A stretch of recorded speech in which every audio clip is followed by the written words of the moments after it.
Pada awal abad ke-19, Afrika bagian selatan adalah medan perang tanpa akhir dipenuhi keelan yang saling bertempur. Taktik mereka sederhana, lempar lembing dari jauh, lalu pertempuran singkat yang kacau. Tapi semua itu berubah ketika seorang pria muncul. Dia tidak hanya mengubah cara perang dilakukan, tapi juga menciptakan sebuah bangsa dari ketiadaan. Shaka Zulu. Kisah ini adalah tentang bagaimana seorang anak buangan yang tumbuh dalam penderitaan bisa menjadi salah satu komandan militer paling jenius dan brutal dalam sejarah. Dan bagaimana taktiknya yang mengerikan, tanduk kerbau, mengubah wajah Afrika selamanya. Lahir sekitar tahun 1787, kehidupan awal Shaka penuh dengan kesulitan dan penolakan. Tapi justru penderitaan inilah yang menempa mentalitasnya menjadi sangat keras, disiplin, dan visioner. Saat dia mengambil alih kepemimpinan Zulu, mereka hanyalah salah satu dari sekian banyak klan kecil yang tidak berarti. Namun dalam waktu singkat, Shaka mengubah klan kecil ini menjadi sebuah kekaisaran militer yang ditakuti di seluruh benua. Bagaimana caranya? Kejeniusan Shaka tidak hanya terletak pada kekuatan fisiknya, tapi pada revolusi total yang ia terapkan pada 3 pilar utama peperangan: senjata, strategi, dan disiplin. Mari kita mulai dengan senjatanya. Shaka mengamati bahwa tombak lempar tradisional yang disebut asige punya banyak kelemahan. Tombak itu seringkali hanya melukai, tidak membunuh, dan setelah dilempar, prajurit menjadi tidak bersenjata. Shaka menginginkan pertarungan yang cepat, brutal, dan mematikan. Solusinya, dia menciptakan Ikloa. Namanya sendiri meniru suara mengerikan yang terdengar saat tombak itu ditarik keluar dari tubuh korbannya. Ikloa adalah tombak pendek dengan mata pisau yang lebar dan mematikan, dirancang khusus untuk menusuk dari jarak sangat dekat.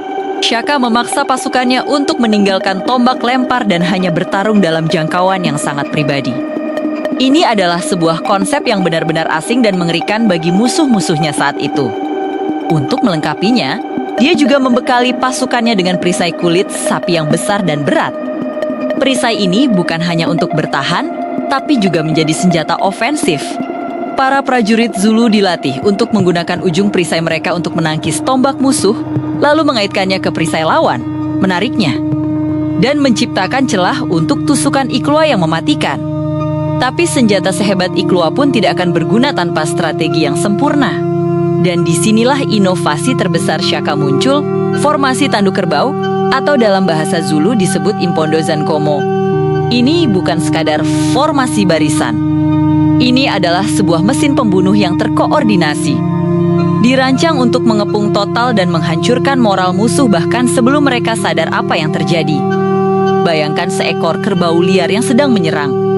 Formasi ini meniru bentuknya dan terdiri dari 3 bagian utama yang bergerak serempak. Bagian pertama adalah dada atau isi fuba. Ini adalah pasukan utama yang paling besar, ditempatkan di tengah. Tugas mereka sederhana namun sangat berat, maju lurus ke depan, menabrak barisan musuh, dan menahan gempuran utama. Mereka adalah tembok daging yang harus bertahan mati-matian, mengunci musuh di tempat, sambil menunggu bagian lain dari formasi bergerak. Bagian kedua adalah bagian yang paling terkenal, tanduk atau Izimpondo. Ini adalah unit elit yang terdiri dari prajurit termuda, tercepat, dan paling lincah.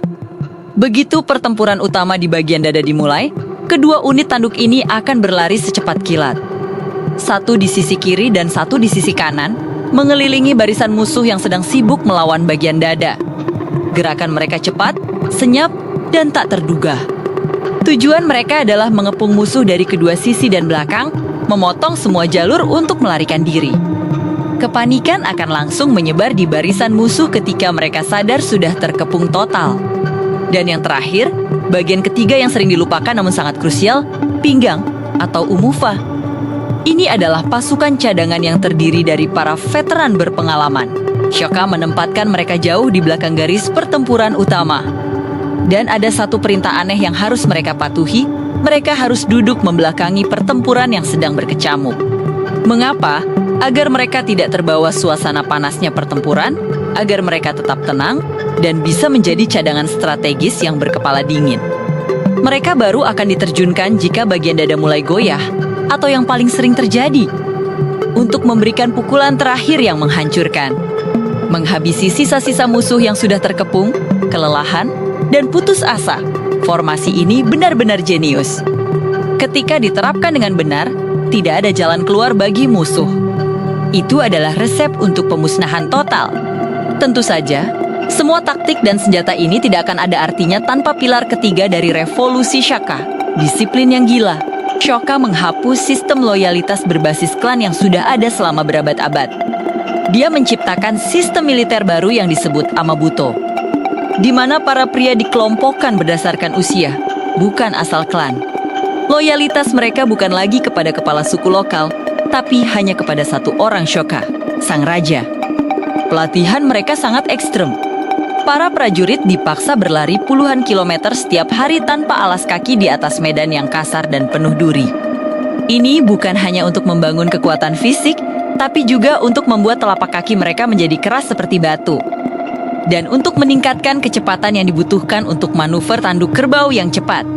Siapapun yang menunjukkan rasa takut, ragu-ragu, atau kelemahan sekecil apapun di medan perang akan dieksekusi di tempat tidak ada ampun. Disiplin adalah segalanya. Dengan mesin militer yang mengerikan ini, Shaka memulai ekspansi besar-besaran. Klan-klan yang menolak untuk bergabung akan dimusnahkan. Penaklukan brutal ini memicu sebuah periode yang dikenal dalam sejarah Afrika Selatan sebagai Mfekane, yang berarti penghancuran atau penyebaran. Seluruh suku bangsa terpaksa melarikan diri dari amukan Zulu, menyebabkan migrasi Biseren, kekacauan, dan perang di seluruh wilayah. Shaka, yang tadinya menyatukan ratusan klan menjadi satu bangsa Zulu yang kuat, kini menjadi penyebab konflik yang tak terhitung jumlahnya. Peta demografi Afrika bagian selatan berubah untuk selamanya. Namun, seperti banyak penguasa absolut lainnya, kekuasaan Shaka berakhir dengan tragedi. Setelah kematian ibunya, Nandi, yang sangat ia cintai, Shaka menjadi semakin paranoid, tiran, dan tidak stabil. Dia memberlakukan masa berkabung yang ekstrem di seluruh kerajaannya. Semua kegiatan pertanian dihentikan, susu tidak boleh dikonsumsi, dan bahkan hubungan suami istri dilarang. Siapapun yang tidak menunjukkan kesedihan yang cukup di depan umum akan dihukum mati. Ribuan orang dibunuh selama periode kelam ini. Tindakannya yang semakin brutal membuat banyak orang, termasuk keluarganya sendiri, berbalik melawannya. Pada tahun 1828, Shulu, sang penakluk, dibunuh dalam sebuah konspirasi yang diatur oleh dua saudara tirinya dan pelayan pribadinya. Meskipun Shaka meninggal sebagai seorang tiran, warisan militernya tidak pernah mati.